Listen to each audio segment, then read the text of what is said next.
قال اللہ تعالیٰ یسقون من رحیق المختوم الرحیق المختوم رابطہ عالم اسلامی مکہ مکرمہ کے زیر اہتمام منعقدہ سیرت نگاری کے عالمی مقابلہ میں اول آنے والی عربی کتاب کا اردو ترجمہ و تصنیف مولانا صفی الرحمن مبارک پوری۔ روم اور غسان کی تیاریوں کی عام خبریں۔ ادھر مدینہ میں پے در پے خبریں پہنچ رہی تھیں کہ رومی مسلمانوں کے خلاف ایک فیصلہ کن معرکے کی تیاری کر رہے ہیں۔ اس کی وجہ سے مسلمانوں کو ہمہ وقت کھٹکا لگا رہتا تھا اور ان کے کان کسی بھی غیر مانوس آواز کو سن کر فوراً کھڑے ہو جاتے تھے۔ وہ سمجھتے تھے کہ رومیوں کا ریلا آ گیا۔ اس کا اندازہ اس واقعے سے ہوتا ہے کہ اسی سن 9 ہجری میں نبی صلی اللہ علیہ وآلہ وسلم نے اپنی ازواج مطہرات سے ناراض ہو کر 1 مہینے کے لیے ایلا کر لیا تھا اور انہیں چھوڑ کر ایک بالا خانے میں علیحدہ ہو گئے تھے۔ صحابہ کرام رضی اللہ عنہم اجمعین کو ابتداءً حقیقت حال معلوم نہ ہو سکی تھی۔ انہوں نے سمجھا کہ نبی صلی اللہ علیہ وآلہ وسلم نے طلاق دے دی ہے اور اس وجہ سے صحابہ کرام رضی اللہ عنہم اجمعین میں شدید رنج و غم پھیل گیا تھا۔ حضرت عمر بن خطاب رضی اللہ تعالی عنہ اس واقعے کو بیان کرتے ہوئے کہتے ہیں کہ میرا ایک انصاری ساتھی تھا۔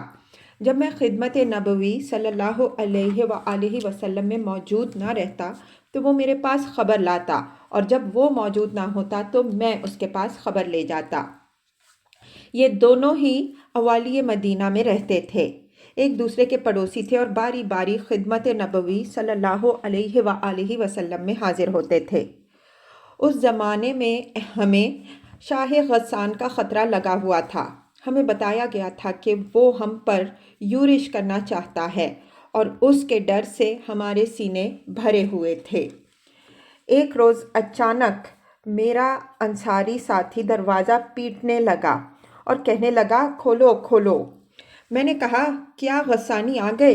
اس نے کہا نہیں، بلکہ اس سے بھی بڑی بات ہو گئی۔ رسول اللہ صلی اللہ علیہ وآلہ وسلم اپنی بیویوں سے علیحدہ ہو گئے ہیں۔ ایک دوسری روایت میں یوں ہے کہ حضرت عمر رضی اللہ عنہ نے کہا ہم میں چرچا تھا کہ آل غسان ہم پر چڑھائی کرنے کے لیے گھوڑوں کو نال لگوا رہے ہیں۔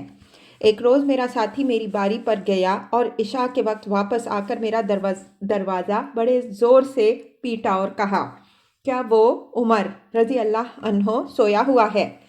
میں گھبرا کر باہر آیا۔ اس نے کہا کہ بڑا حادثہ ہو گیا۔ میں نے کہا کیا ہوا؟ کیا غسانی آ گئے؟ اس نے کہا نہیں، بلکہ اس سے بھی بڑا اور لمبا حادثہ۔ رسول اللہ صلی اللہ علیہ وآلہ وسلم نے اپنی بیویوں کو طلاق دے دی ہے۔ اس سے اس صورتحال کی سنگینی کا اندازہ لگایا جا سکتا ہے کہ جو اس وقت رومیوں کی جانب سے مسلمانوں کو درپیش تھیں۔ اس میں مزید اضافہ منافقین کی ان ریشہ دوانیوں سے ہوا جو انہوں نے رومیوں کی تیاری کی خبریں مدینہ پہنچنے کے بعد شروع کیں۔ چنانچہ اس کے باوجود کہ یہ منافقین دیکھ چکے تھے کہ رسول اللہ صلی اللہ علیہ وآلہ وسلم ہر میدان میں کامیاب ہیں اور روئے زمین کی کسی طاقت سے نہیں ڈرتے، بلکہ جو رکاوٹیں آپ کی راہ میں حائل ہوتی ہیں وہ پاش پاش ہو جاتی ہیں، اس کے باوجود ان منافقین نے یہ امید باندھ لی کہ مسلمانوں کے خلاف انہوں نے اپنے سینوں کو جو دیرینہ آرزو چھپا رکھی ہے اور جس گردش دوران کا وہ عرصہ سے انتظار کر رہے ہیں، اب اس کی تکمیل کا وقت آ گیا ہے۔ اپنے اسی تصور کی بنا پر انہوں نے ایک مسجد کی شکل میں جو مسجد درار کے نام سے مشہور ہوئی، دسیسہ کاری اور سازش کا ایک بھٹ تیار کیا جس کی بنیاد اہل مدینہ کے درمیان تفرقہ اندازی اور اللہ اور اس کے رسول صلی اللہ علیہ وآلہ وسلم کے ساتھ کفر اور ان سے لڑنے والوں کے لیے گھات کی جگہ فراہم کرنے کے ناپاک مقصد پر رکھی، اور رسول اللہ صلی اللہ علیہ وآلہ وسلم سے گزارش کی کہ آپ صلی اللہ علیہ وآلہ وسلم اس میں نماز پڑھا دیں۔ اس سے منافقین کا مقصد یہ تھا کہ وہ اہل ایمان کو فریب میں رکھیں اور انہیں پتہ نہ لگنے دیں کہ اس مسجد میں ان کے خلاف سازش اور دسیسہ کاری کی کارروائیاں انجام دی جا رہی ہیں اور مسلمان اس مسجد میں آنے جانے والوں پر نظر نہ رکھیں۔ اس طرح یہ مسجد منافقین اور ان کے بیرونی دوستوں کے لیے ایک پرامن گھونسلے اور بھٹ کا کام دے، لیکن رسول اللہ صلی اللہ علیہ وآلہ وسلم نے اس مسجد میں نماز کی ادائیگی کو جنگ سے واپسی تک کے لیے مؤخر کر دیا، کیونکہ آپ صلی اللہ علیہ وآلہ وسلم تیاری میں مشغول تھے۔ اس طرح منافقین اپنے مقصد میں کامیاب نہ ہو سکے اور اللہ نے ان کا پردہ واپسی سے پہلے ہی چاک کر دیا۔ چنانچہ آپ صلی اللہ علیہ وآلہ وسلم نے غزوے سے واپس آ کر اس مسجد میں نماز پڑھنے کے بجائے اسے منہدم کرا دیا۔ روم و غسان کی تیاریوں کی خاص خبریں۔ ان حالات اور خبروں کا مسلمان سامنا کر ہی رہے تھے کہ اچانک ملک شام سے تیل لے کر آنے والے نبطیوں سے معلوم ہوا کہ ہرقل نے 40,000 سپاہیوں کا ایک لشکر جرار تیار کیا ہے اور روم کے ایک عظیم کمانڈر کو اس کی کمان سونپی ہے۔ اپنے جھنڈے تلے عیسائی قبائل لخم و جذام وغیرہ کو بھی جمع کر لیا ہے اور ان کا ہراول دستہ بلقاء پہنچ گیا ہے۔ اس طرح ایک بڑا خطرہ مجسم ہو کر مسلمانوں کے سامنے آ گیا۔ حالات کی نزاکت میں اضافہ۔ پھر جس بات سے صورتحال کی نزاکت میں مزید اضافہ ہو رہا تھا وہ یہ تھی کہ زمانہ سخت گرمی کا تھا، لوگ تنگی اور قحط سالی کی آزمائش سے دوچار تھے، سواریاں کم تھیں، پھل پک چکے تھے، اس لیے لوگ پھل اور سائے میں رہنا چاہتے تھے، وہ فی الفور روانگی نہ چاہتے تھے۔ ان سب پر مستزاد مسافت کی دوری اور راستے کی پیچیدگی اور دشوار تھی۔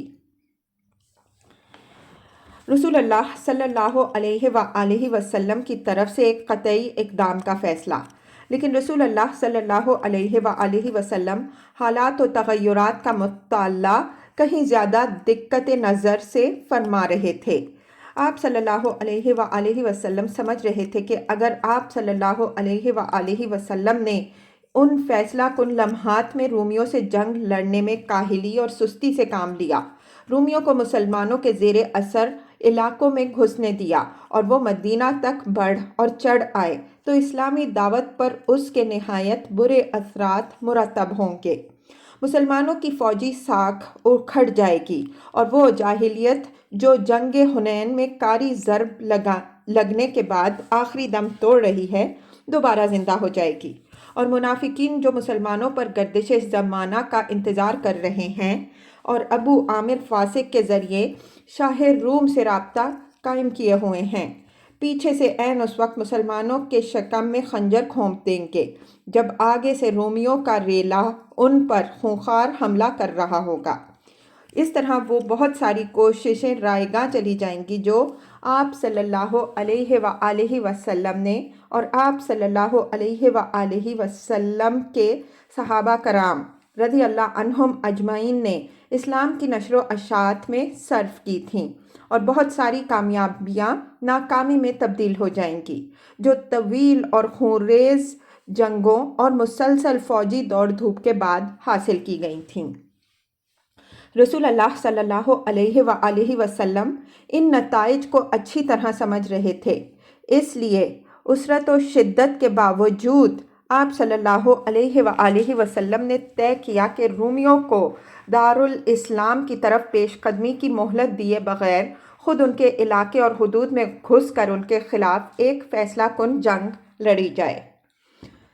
رومیوں سے جنگ کی تیاری کا اعلان۔ یہ معاملہ طے کر لینے کے بعد آپ صلی اللہ علیہ وآلہ وسلم نے صحابہ کرام رضی اللہ عنہم اجمعین میں اعلان فرما دیا کہ لڑائی کی تیاری کریں۔ قبائل عرب اور اہل مکہ کو بھی پیغام دیا کہ لڑائی کے لیے نکل پڑے۔ آپ صلی اللہ علیہ وآلہ وسلم کا دستور تھا کہ جب کسی غزوے کا ارادہ فرماتے تو کسی اور ہی کی جانب روانہ ہوتے، لیکن صورتحال کی نزاکت اور تنگی کی شدت کے سبب اب کی بار آپ صلی اللہ علیہ وآلہ وسلم نے صاف صاف اعلان فرما دیا کہ رومیوں سے جنگ کا ارادہ ہے تاکہ لوگ مکمل تیاری کر لیں۔ آپ صلی اللہ علیہ وآلہ وسلم نے اس موقع پر لوگوں کو جہاد کی ترغیب بھی دی اور جنگ ہی پر ابھارنے کے لیے سورہ توبہ کا بھی ایک ٹکڑا نازل ہوا۔ ساتھ ہی آپ صلی اللہ علیہ وآلہ وسلم نے صدقہ و خیرات کرنے کی فضیلت بیان کی اور اللہ کی راہ میں اپنا نفیس مال خرچ کرنے کی رغبت دلائی۔ غزوے کی تیاری اور مسلمانوں کی دوڑ دھوپ۔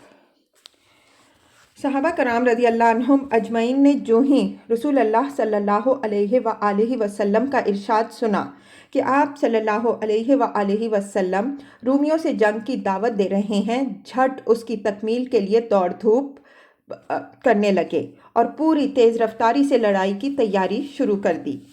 قبیلے اور برادریاں ہر چہار جانب سے مدینے میں اترنا شروع ہو گئیں اور سوائے ان لوگوں کے جن کے دلوں میں نفاق کی بیماری تھی، کسی مسلمان نے اس غزوے سے پیچھے رہنا گوارا نہ کیا۔ البتہ 3 مسلمان اس سے مستثنیٰ ہیں کہ صحیح الایمان ہونے کے باوجود انہوں نے اس غزوے میں شرکت نہ کی۔ حالت یہ تھی کہ حاجت مند اور فاقہ مست لوگ آتے اور رسول اللہ صلی اللہ علیہ وآلہ وسلم سے درخواست کرتے کہ ان کے لیے سواری فراہم کر دیں تاکہ وہ بھی رومیوں سے ہونے والی اس جنگ میں شرکت کر سکیں، اور جب آپ صلی اللہ علیہ وآلہ وسلم ان سے معذرت کرتے کہ لا اجدو ما احملکم علیہ تولوا واعینہم تفیض من الدمع حزنا الا یجدوا ما ینفقون۔ سورہ توبہ آیت 92۔ میں تمہیں سواری کرنے کے لیے کچھ نہیں پاتا، میں تمہیں سوار کرنے کے لیے کچھ نہیں پاتا، تو وہ اس حالت میں واپس ہوتے کہ ان کی آنکھوں سے آنسو رواں ہوتے کہ وہ خرچ کرنے کے لیے کچھ پا نہیں رہے ہیں۔ اسی طرح مسلمانوں نے صدقہ و خیرات کرنے میں بھی ایک دوسرے سے آگے نکل جانے کی کوشش کی۔ حضرت عثمان بن عفان رضی اللہ عنہ نے ملک شام کے لیے ایک قافلہ تیار کیا تھا جس میں پالان اور کجاوے سمیت 200 اونٹ تھے اور 200 وقیہ تقریباً 29.5 کلو چاندی۔ آپ صلی اللہ علیہ وسلم نے یہ سب صدقہ کر دیا۔ اس کے بعد پھر 100 اونٹ پالان اور کجاوے سمیت صدقہ کیا۔ اس کے بعد 1000 دینار تقریباً 5.5 کلو سونے کے سکے لے آئے اور انہیں نبی صلی اللہ علیہ وآلہ وسلم کی آغوش میں بکھیر دیا۔ رسول اللہ صلی اللہ علیہ وآلہ وسلم انہیں الٹتے جاتے تھے اور فرماتے جاتے تھے، آج کے بعد عثمان رضی اللہ عنہ جو بھی کرے انہیں ضرر نہ ہوگا۔ اس کے بعد حضرت عثمان رضی اللہ عنہ نے پھر صدقہ کیا اور صدقہ کیا، یہاں تک کہ ان کے صدقے کی مقدار نقدی کے علاوہ 900 اونٹ اور 100 گھوڑے تک جا پہنچی۔ ادھر حضرت عبد الرحمن بن عوف رضی اللہ عنہ 200 دقیہ تقریباً 29.5 کلو چاندی لے آئے۔ حضرت ابو بکر صدیق رضی اللہ عنہ نے اپنا سارا مال حاضر خدمت کر دیا اور بال بچوں کے لیے اللہ اور اس کے رسول صلی اللہ علیہ وآلہ وسلم کے سوا کچھ نہ چھوڑا۔ ان کے صدقے کی مقدار 4000 درہم تھی اور سب سے پہلے یہی اپنا صدقہ لے کر تشریف لائے تھے۔ حضرت عمر رضی اللہ عنہ نے اپنا آدھا مال خیرات کیا۔ حضرت عباس رضی اللہ عنہ بہت سا مال لائے۔ حضرت طلحہ رضی اللہ عنہ، سعد بن عبادہ رضی اللہ عنہ اور محمد بن مسلمہ رضی اللہ عنہ بھی کافی مال لائے۔ حضرت عاصم بن عدی رضی اللہ عنہ 90 وسق یعنی 13,500 کلو یعنی 13.5 ٹن کھجور لے کر آئے۔ بقیہ صحابہ رضی اللہ عنہم اجمعین بھی پے در پے اپنے تھوڑے زیادہ صدقات لے آئے، یہاں تک کہ کسی نے 1 مد یا 2 مد صدقہ کیا کہ وہ اس سے زیادہ کی طاقت نہیں رکھتے تھے۔ عورتوں نے بھی ہار، بازو بند، پازیب، بالی انگوٹھی وغیرہ جو کچھ ہو سکا آپ صلی اللہ علیہ وآلہ وسلم کی خدمت میں بھیجا۔ کسی نے بھی اپنا ہاتھ نہ روکا اور بخل سے کام نہ لیا۔ صرف منافقین تھے جو صدقات میں بڑھ چڑھ کر حصہ لینے والوں پر طعنہ زنی کرتے تھے کہ یہ ریاکار ہیں، اور جن کے پاس اپنی مشقت کے سوا کچھ نہ تھا ان کا مذاق اڑاتے کہ یہ 1-2 کھجور سے کیسر کی مملکت فتح کرنے اٹھے ہیں۔ اسلامی لشکر تبوک کی راہ میں۔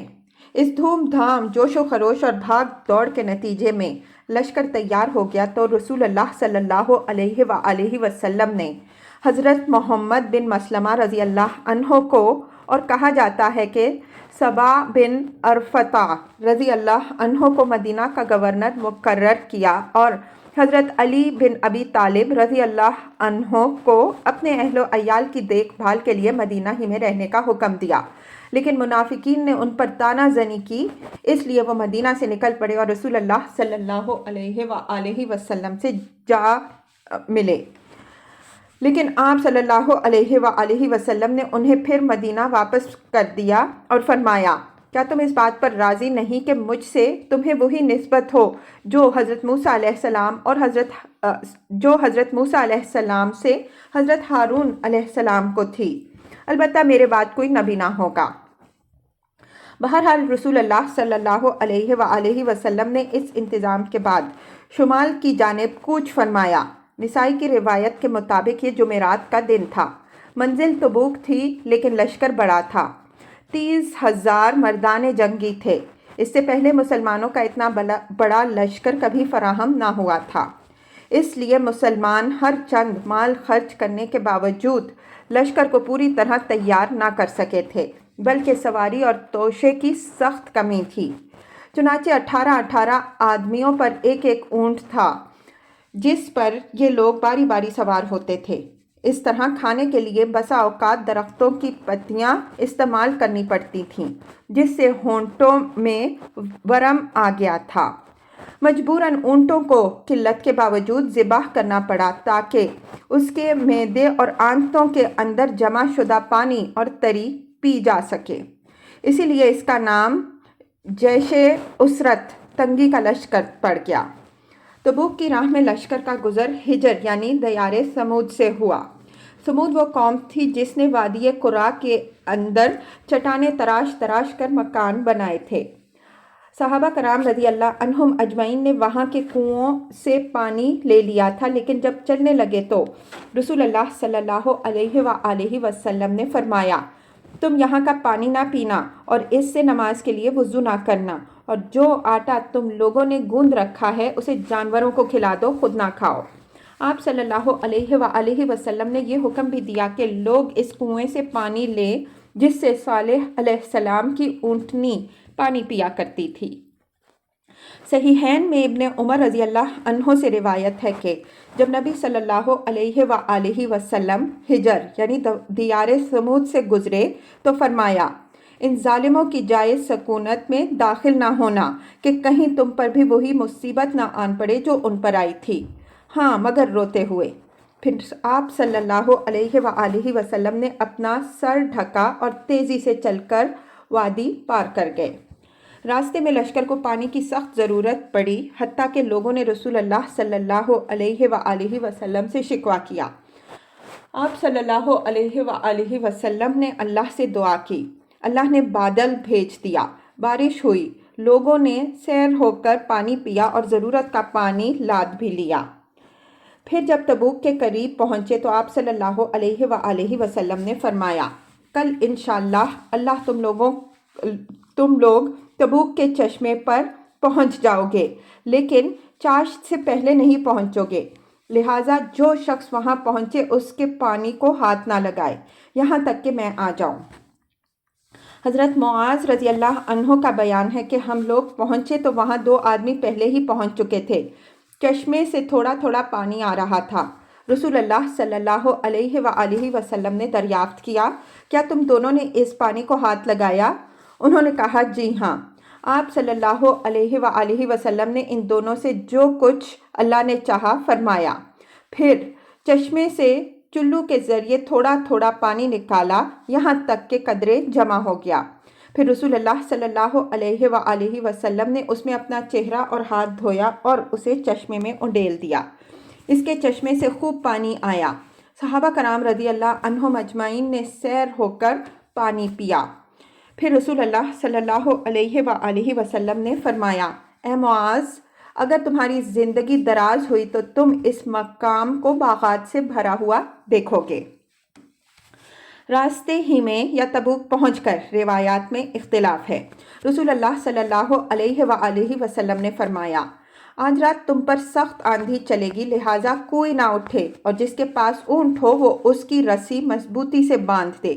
چنانچہ رات آندھی چلی، ایک شخص کھڑا ہو گیا تو آندھی نے اسے اڑا کر طے کی 2 پہاڑیوں کے پاس پھینک دیا۔ راستے میں رسول اللہ صلی اللہ علیہ وآلہ وسلم کا معمول تھا کہ آپ صلی اللہ علیہ وآلہ وسلم ظہر اور عصر کی نمازیں اکٹھی اور مغرب اور عشاء کی نمازیں اکٹھی پڑھتے تھے۔ جمع تقدیم بھی کرتے تھے اور جمع تاخیر بھی۔ جمع تقدیم کا مطلب یہ ہے کہ ظہر اور عصر دونوں کی ظہر کے وقت میں اور مغرب اور عشاء دونوں مغرب کے وقت میں پڑھی جائیں، اور جمع تاخیر کا مطلب یہ ہے کہ ظہر اور عصر دونوں عصر کے وقت میں اور مغرب اور عشاء دونوں عشاء کے وقت میں پڑھی جائیں۔ اسلامی لشکر تبوک میں۔ اسلامی لشکر تبوک میں اتر کر خیمہ زن ہوا۔ وہ رومیوں سے 2 ہاتھ کرنے کے لیے تیار تھا۔ پھر رسول اللہ صلی اللہ علیہ وآلہ وسلم نے اہل لشکر کو مخاطب کر کے نہایت بلیغ خطبہ دیا۔ آپ صلی اللہ علیہ وآلہ وسلم نے جوامع کلم ارشاد فرمائے، دنیا اور آخرت کی بھلائی کی رغبت دلائی، اللہ کے عذاب سے ڈرایا اور اس کے انعامات کی خوشخبری دی۔ اس طرح فوج کا حوصلہ بلند ہو گیا۔ ان میں توشے، ضروریات اور سامان کی کمی کے سبب سے جو نقص اور خلل تھا وہ اس کا بھی ازالہ ہو گیا۔ دوسری طرف رومیوں اور ان کے حلیفوں کا یہ حال ہوا کہ رسول اللہ صلی اللہ علیہ وآلہ وسلم کی خبر کی آمد سن کر ان کے اندر خوف کی لہر دوڑ گئی۔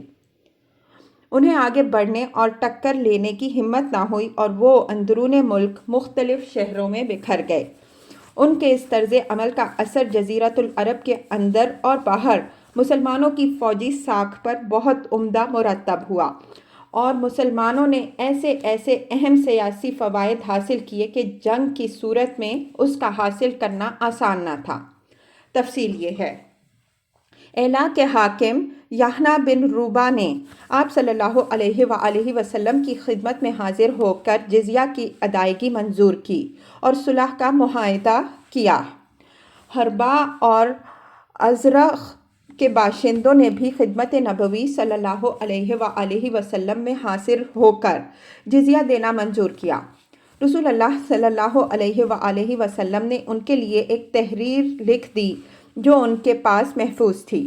آپ صلی اللہ علیہ وسلم نے حاکم ایلا کو بھی ایک تحریر لکھ کر دی جو یہ تھی: بسم اللہ الرحمن الرحیم، یہ پروانہ امن ہے اللہ کی جانب سے اور نبی محمد رسول اللہ صلی اللہ علیہ وآلہ وسلم کی جانب سے یحییٰ بن روبہ اور باشندگان ایلا کے لیے۔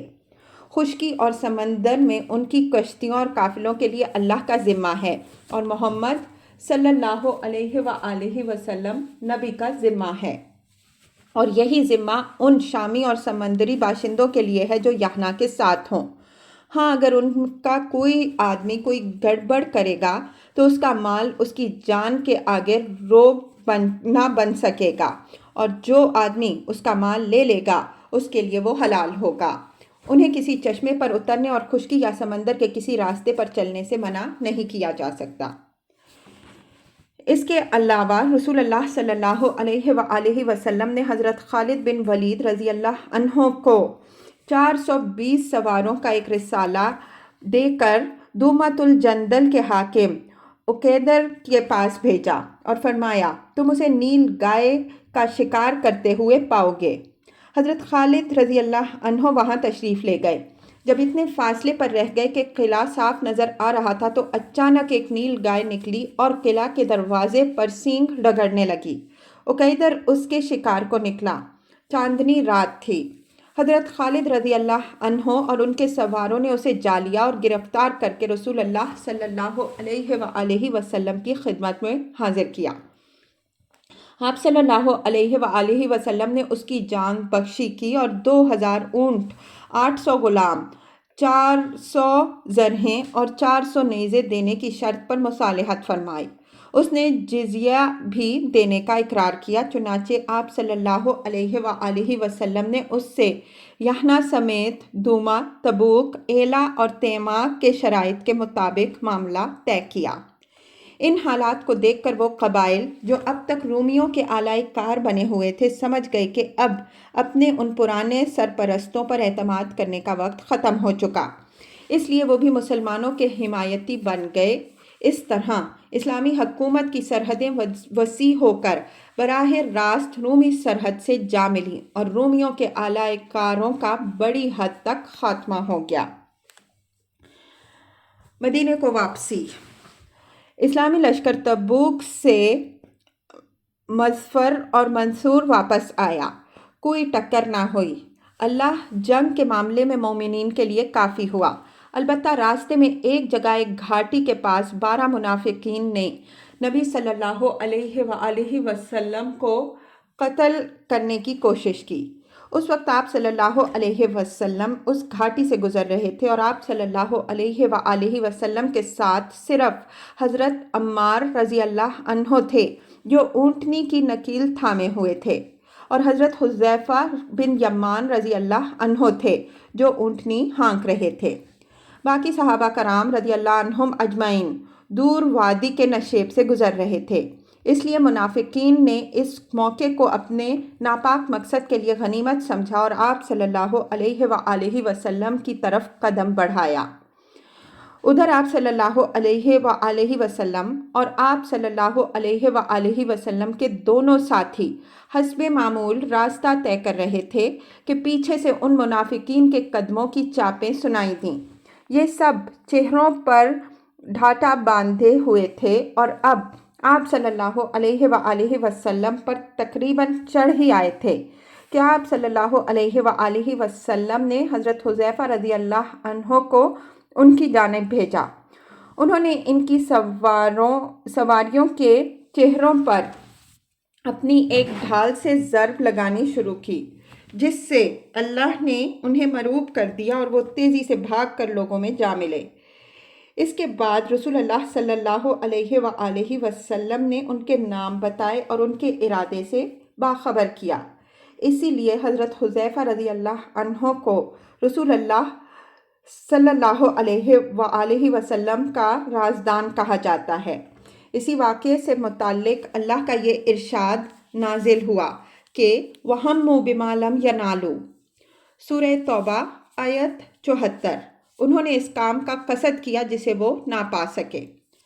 خاتمہ سفر پر جب دور سے نبی صلی اللہ علیہ وآلہ وسلم کو مدینہ کے نقوش دکھائی پڑے تو آپ صلی اللہ علیہ وآلہ وسلم نے فرمایا، یہ رہا طابہ، یہ رہا احد، یہ وہ پہاڑ ہے جو ہم سے محبت کرتا ہے اور جس سے ہم محبت کرتے ہیں۔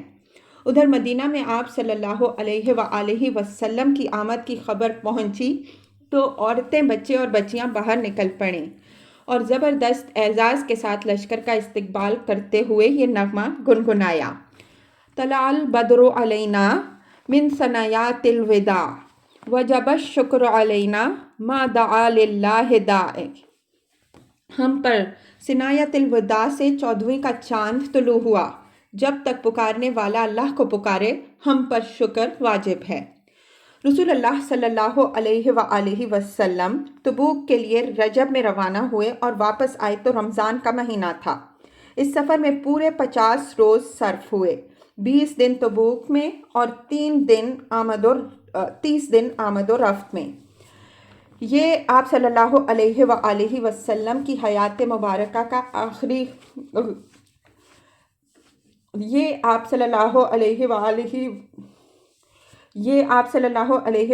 وسلم کی حیات مبارکہ کا آخری غزوہ تھا، جس میں آپ صلی اللہ علیہ وآلہ وسلم نے بنفس نفیس شرکت فرمائی۔ مخلفین، یہ غزوہ اپنے مخصوص حالات کے لحاظ سے اللہ تعالیٰ کی طرف سے ایک سخت آزمائش بھی تھا، جس سے اہل ایمان اور دوسرے لوگوں میں تمیز ہو گئی، اور اس قسم کے موقع پر اللہ تعالیٰ کا دستور بھی یہی ہے۔ ارشاد ہے: ما کان اللہ لیذر المؤمنین علی ما انتم علیہ حتی یمیز الخبیث من الطیب، سورہ آل عمران آیت 179۔ اللہ مومنین کو اسی حالت پر نہیں چھوڑ سکتا جس میں تم لوگ یہاں تک ہو کہ خبیث کو پاکیزہ سے علیحدہ کر دے۔ چنانچہ اس غزوے میں سارے کے سارے مومنین صادقین نے شرکت کی اور اس سے غیر حاضری نفاق کی علامت قرار پائی۔ چنانچہ کیفیت یہ تھی کہ اگر کوئی پیچھے رہ گیا تھا اور اس کا ذکر رسول اللہ صلی اللہ علیہ وآلہ وسلم سے کیا جاتا تو آپ صلی اللہ علیہ وآلہ وسلم فرماتے کہ اسے چھوڑو، اگر اس میں خیر ہے تو اللہ اسے جلد ہی تمہارے پاس پہنچا دے گا، اور اگر ایسا نہیں ہے تو پھر اللہ نے تمہیں اس سے راحت دے دی ہے۔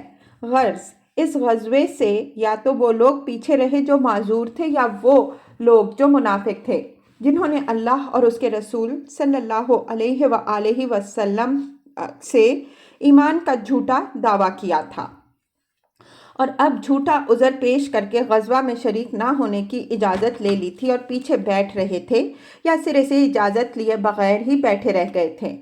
ہاں، 3 آدمی ایسے تھے جو سچے اور پکے مومن تھے اور کسی جواز کے بغیر پیچھے رہ گئے تھے۔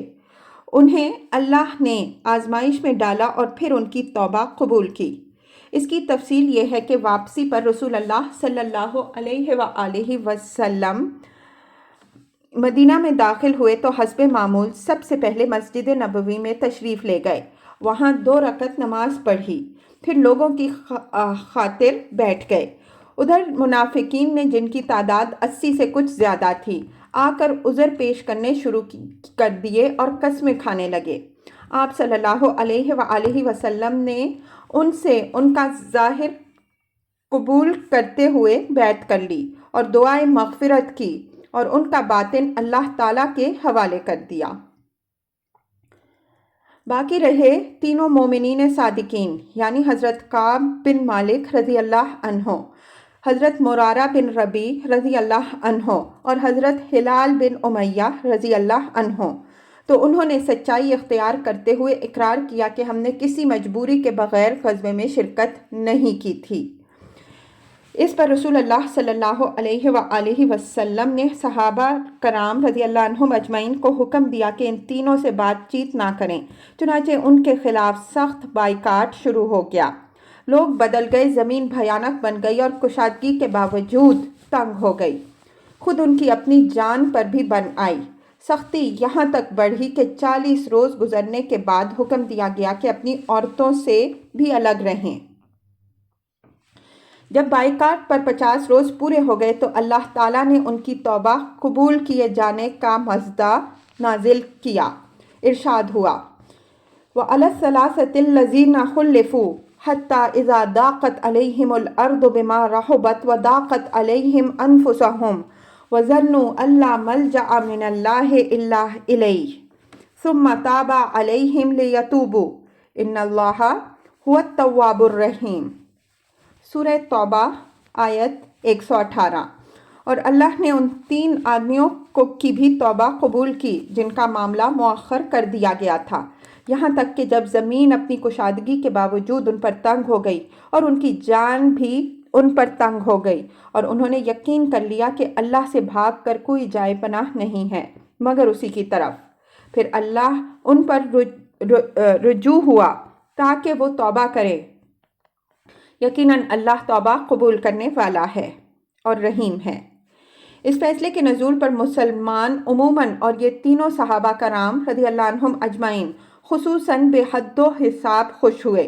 لوگوں نے دوڑ دوڑ کر بشارت دی، خوشی سے چہرے کھل اٹھے اور انعامات اور صدقے دیے۔ در حقیقت یہ ان کی زندگی کا سب سے باسعادت دن تھا۔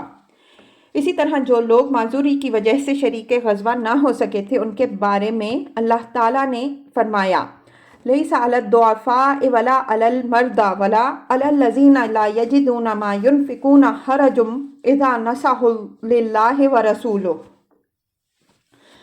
سورہ توبہ آیت 91۔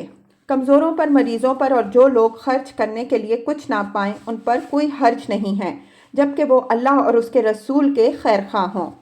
ان کے متعلق نبی صلی اللہ علیہ وآلہ وسلم نے بھی مدینہ کے قریب پہنچ کر فرمایا تھا، مدینہ میں کچھ ایسے لوگ ہیں کہ تم نے جس جگہ بھی سفر کیا اور جو وادی بھی طے کی وہ تمہارے ساتھ رہے، انہیں عذر نے روک کے رکھا تھا، لوگوں نے کہا یا رسول اللہ صلی اللہ علیہ وآلہ وسلم وہ مدینہ میں رہتے ہوئے بھی ہمارے ساتھ تھے؟ آپ صلی اللہ علیہ وآلہ وسلم نے فرمایا ہاں، مدینہ میں رہتے ہوئے بھی۔ اس غزوے کے اثرات۔ یہ غزوہ جزیرۃ العرب پر مسلمانوں کا اثر پھیلانے اور اسے تقویت پہنچانے میں بڑا مؤثر ثابت ہوا۔ لوگوں پر یہ بات اچھی طرح واضح ہو گئی کہ اب جزیرۃ العرب میں اسلام کی طاقت کے سوا اور کوئی طاقت زندہ نہیں رہ سکتی۔ اس طرح جاہلین اور منافقین کی وہ بچی کھچی آرزوئیں اور امیدیں بھی ختم ہو گئیں جو مسلمانوں کے خلاف گردش زمانہ کے انتظار میں ان کے نہاں خانہ دل میں پنہاں تھیں، کیونکہ ان کی ساری امیدوں اور آرزوؤں کا محور رومی طاقت تھی اور اس غزوے میں اس کا بھی بھرم کھل گیا تھا۔ اس لیے ان حضرات کے حوصلے ٹوٹ گئے اور انہوں نے امر واقعہ کے سامنے سپر ڈال دی کہ اب اس سے بھاگنے اور چھٹکارا پانے کی کوئی راہ ہی باقی نہیں رہ گئی تھی، اور اسی صورتحال کی بنا پر اب اس کی بھی ضرورت نہیں رہ گئی تھی کہ مسلمان منافقین کے ساتھ رفق و نرمی کا معاملہ کریں۔ لہٰذا اللہ نے ان کے خلاف سخت رویہ اختیار کرنے کا حکم صادر فرمایا، یہاں تک کہ ان کے صدقے قبول کرنے، ان کی نماز جنازہ پڑھانے، ان کے لیے دعائیں مغفرت کرنے اور ان کی قبروں پر کھڑے ہونے سے روک دیا، اور انہوں نے مسجد کے نام پر سازش اور دسیسہ کاری کا جو گھونسلہ تعمیر کیا تھا اسے ڈھا دینے کا حکم دیا۔ پھر ان کے بارے میں ایسی آیات نازل فرمائیں کہ وہ بالکل ننگے ہو گئے اور انہیں پہچاننے میں کوئی ابہام نہ رہا۔ گویا اہل مدینہ کے لیے ان آیات نے ان منافقین پر انگلیاں رکھ دیں۔ اس غزوے کے اثرات کا اندازہ اس سے بھی کیا جا سکتا ہے کہ فتح مکہ کے بعد بلکہ اس سے پہلے بھی عرب کے وفود اگرچہ رسول اللہ صلی اللہ علیہ وآلہ وسلم کی خدمت میں آنا شروع ہو گئے تھے، لیکن ان کی بھرمار اس غزوے کے بعد ہوئی۔ اس غزوے سے متعلق قرآن کا نزول۔ اس غزوے سے متعلق سورہ توبہ کی بہت سی آیات نازل ہوئیں، کچھ روانگی سے پہلے، کچھ روانگی کے بعد اور کچھ دوران سفر اور کچھ مدینہ واپس آنے کے بعد۔ ان آیات میں غزوے کے حالات ذکر کیے گئے ہیں، منافقین کا پردہ کھولا گیا ہے اور مخلص مجاہدین کی فضیلت بیان کی گئی ہے، اور مومنین صادقین جو غزوے میں گئے تھے اور جو نہیں گئے تھے ان کی توبہ کی قبولیت کا ذکر ہے، وغیرہ وغیرہ۔ سن 9 ہجری کے بعض اہم واقعات۔ اس سن 9 ہجری میں تاریخی اہمیت کے متعدد واقعات پیش آئے۔ نمبر 1، تبوک سے رسول اللہ صلی اللہ علیہ وآلہ وسلم کی واپسی کے بعد عوامر اجلانی اور ان کی بیوی کے درمیان لعان ہوا۔ نمبر 2، غامدیہ عورت کو جس نے آپ صلی اللہ علیہ وآلہ وسلم کی خدمت میں حاضر ہو کر بدکاری کا اقرار کیا تھا، رجم کیا گیا۔ اس عورت نے بچے کی پیدائش کے بعد جب دودھ چھڑا لیا تب اسے رجم کیا گیا تھا۔ نمبر 3، ادہمہ نجاشی شاہ حبشہ کی وفات اور رسول اللہ صلی اللہ علیہ وآلہ وسلم نے اس کی غائبانہ نماز جنازہ پڑھی۔ نمبر 4، نبی صلی اللہ علیہ وآلہ وسلم کی صاحبزادی ام کلثوم رضی اللہ عنہا کی وفات ہوئی۔